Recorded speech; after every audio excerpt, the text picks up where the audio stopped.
Bueno, buenas tardes, iniciamos la clase del día jueves que tiene que ver con los aspectos de tanatología.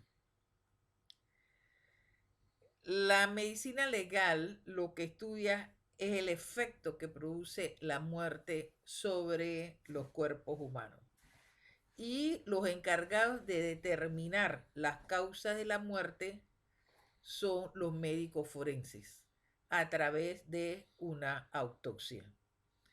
Entonces, la autopsia médico-legal se hace por orden judicial cuando ha habido casos de muertes violentas o sospechosas de criminalidad, ya sea por la infección ocular exterior que presume el motivo del fallecimiento. Eh, la autopsia revela el cómo y cuándo de la muerte. Porque a veces no es muy fácil saber quién es la víctima. Entonces se dejan huellas sobre el cadáver, etcétera, la ficha dental, la ficha antropometría se deja sobre el cadáver. Entonces, una buena autopsia nos va a determinar si la persona se suicidó o verdaderamente se cometió un asesinato. Cómo se produjo la agresión, cuál fue la trayectoria de la bala. Además de eso, cómo fue la muerte, si hubo lucha, no hubo lucha, o si la víctima intentó defenderse o fue sorprendida. Entonces, todos esos detalles son tomados en cuenta.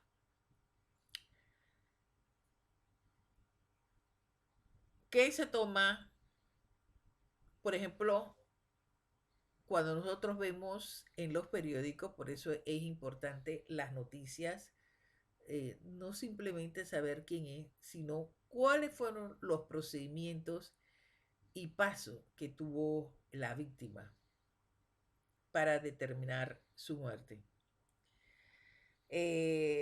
Lo primero, una vez ocurrido el hecho, nosotros podemos ver, miren su periódico, si lo tienen, su fotografía en el periódico, donde lo primero que se produce es el levantamiento del cadáver. El levantamiento del cadáver va por orden judicial, donde ya sea un juez de instrucción, en el caso de Panamá, van los de criminalística, etcétera, y comienza a hacerse, la primera etapa, comienza a hacerse un estudio escrupuloso de la escena del delito. Van a ver todos los detalles, lividez, rigidez, casquillos de bala, lesiones que se pueden ver a simple vista. Ustedes ven cómo ellos van con la cámara fotográfica, es como si estuviéramos viendo uno de estos programas de televisión. Entonces se hacen todas las tomas fotográficas, cómo encontró el cadáver, cómo era el sitio, la búsqueda de manchas, de armas, de todos los indicios criminalísticos en la cual la persona tiene que anotar. Y la criminalística tiene que llevar antes, tiene que revisar toda la escena del crimen. En esa escena del crimen hay que determinar cómo, cómo se realiza ese examen externo. Lo primero que se detalla, que identifica si el cuerpo, cómo estaba el cuerpo. Se hace de una forma detallada, edad, estado, dentición, talla, peso, color de los ojos, cicatrices, etcétera. Si la persona estaba carbonizada, si la persona fue herida con arma blanca o arma de fuego. Entonces, el cadáver totalmente es fotografiado. ¿Cómo estaba el vestido? Si el vestido tenía roturas, tenía manchas, si estaba desnuda, si tenía correlaciones con las lesiones personales. Entonces, todos esos detalles van a ser observados. Se revisa todo, carro, no carro, etcétera, como lo encontramos. Eh,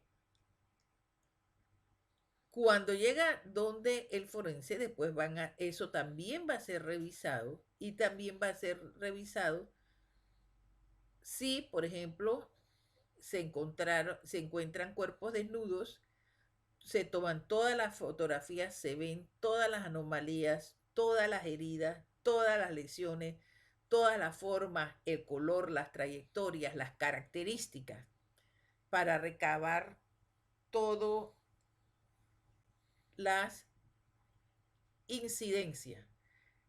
Se revisa el pelo, los bordes de las uñas, las fibras, el barro, el polvo, los fluidos corporales. Y se produce a revisar, se toman todas las muestras que estén alrededor del cadáver. Entonces, eso me va a llevar a mí después a el Instituto de Medicina Legal, donde está la medicatura forense, y la medicatura, como lo vamos a ver posteriormente, hace otros pasos. ¿Qué me va a decir eso a mí? ¿A qué hora murió? Porque el médico me va a determinar a qué hora murió la persona,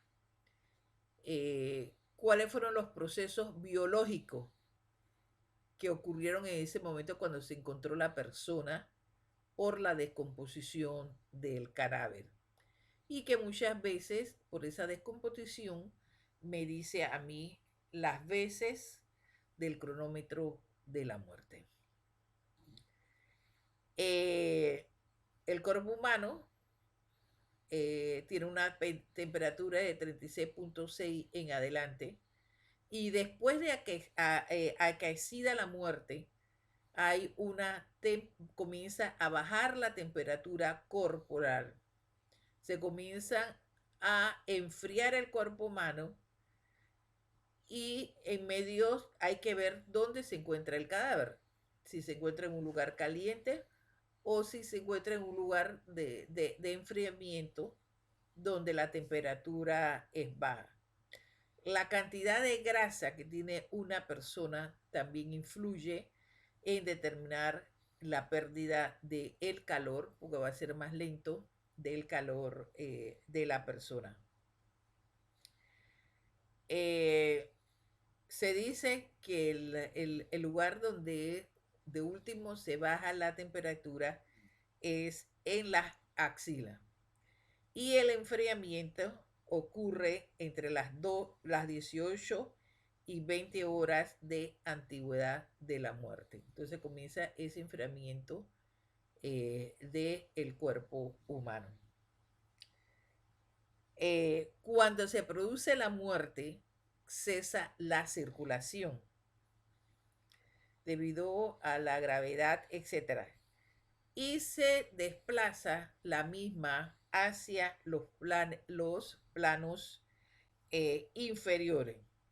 Entonces, este desplazamiento forma manchas de color rojo vinoso que reciben el nombre de livideces y comienzan a formarse en la mayoría de los casos aproximadamente 2 horas después de ocurrida la muerte.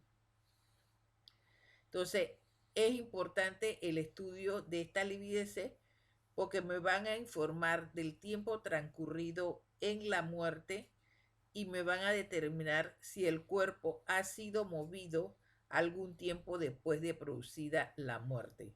Entonces todavía el cuerpo no está rígido.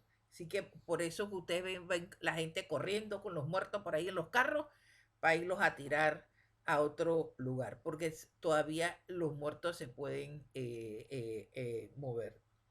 Entonces, la coloración de las livideces va variando. Por ejemplo, si ha respirado monóxido, o sea, las pérdidas de la sangre, etc. Y la presión ejercida sobre sus extremidades. Entonces, me hace recordar que transcurre el tiempo y hay una presión más grande que es ejercida porque ellas desaparecen y empieza la rigidez cadavérica. ¿Qué es la rigidez cadavérica? Es el endurecimiento de los músculos. Inmediatamente después de la muerte, el cuerpo ofrece un estado flácido. Lo puedo todavía mover. La cabeza y los miembros es fácil. Y ampliamente puede ser movilizado y colocado en cualquiera posición. Cuando se presenta la rigidez, entonces la flexibilidad del cuerpo desaparece. Y comienza, podríamos decir que comienza en la tercera y la quinta hora de la muerte de la persona. Entonces comienza todo lo que es los músculos de la mandíbula, el tórax, los miembros superiores, el abdomen, todo comienza a ponerse rígido. Y ese lapso comienza entre la iniciación y la terminación, ocurre un lapso de 8 a 12 horas. Entonces, vamos a mirar que esa rigidez cadavérica se comienza a manifestar. Entonces, ahí el cuerpo está diferente, está totalmente rígido. Bueno, estimados alumnos, vamos a quedar aquí y nos estaremos viendo después ya el 27 para seguir con este mismo tema y todo lo que es el procedimiento de la autopsia. Que la pasen bien en su seminario. Buenas noches.